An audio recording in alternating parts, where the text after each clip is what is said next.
Ever since I was young, I've always loved plants. Before and after school, I'd spend time in our mini garden, feeling motivated for the day ahead. My mom, a gardener, worked at Mr. Stevenson's house. Mr. Stevenson had a huge garden filled with exotic flowers and ornamental plants that he sold. After high school, I wanted to take up botany in college, but my mom couldn't afford to send me yet. So, she suggested I help her at Mr. Stevenson's garden while we saved up for college.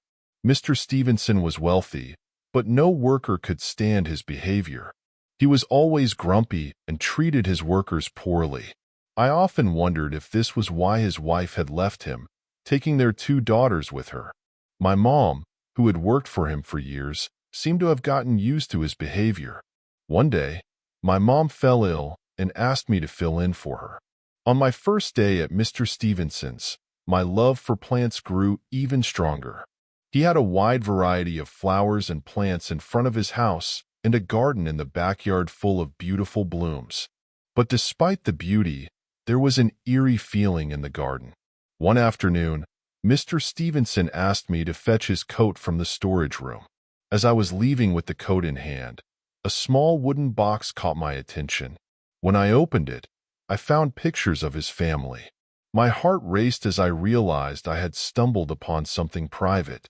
Startled by Mr. Stevenson's sudden call, I hastily shoved the pictures back into the box and hurried out. A few days later, while walking past the backyard, I saw a young girl in the garden.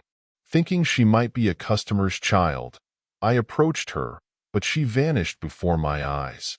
Dismissing it as exhaustion, I continued my work.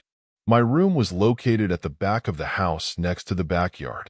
That night, around 11 p.m., I heard the sound of children playing. Peering through the window, I saw no one. The next day, while closing up the shop and preparing food for Mr. Stevenson, I heard someone whisper, "Help." Turning around, I found no one there.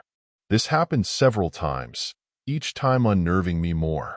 Late one night, I heard a persistent knocking on my window. Alarmed, I ran out of my room to find Mr. Stevenson. He dismissed my fears angrily, accusing me of spreading nonsense. Too scared to return to my room, I decided to sleep on the living room couch. That night, I had a vivid dream. I followed a girl with long hair into the backyard. We admired the flowers, but when she turned to face me, her eyes were black and bleeding. I woke up in a cold sweat, wondering if I had encountered a ghost. The nightmares continued, each one more terrifying than the last. Determined to uncover the truth, I investigated the backyard during the day. In my dreams, the girl always led me to the same spot.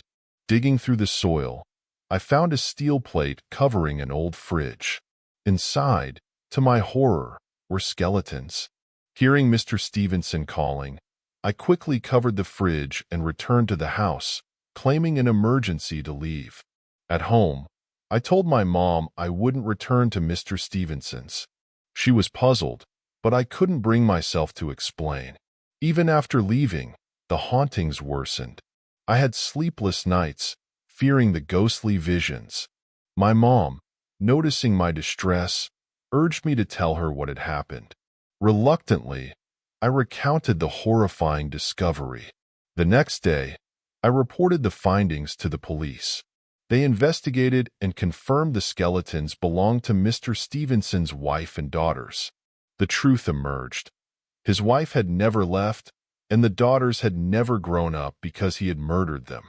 Mr. Stevenson was arrested but found dead in his cell the next morning, a look of shock frozen on his face and a flower on his chest.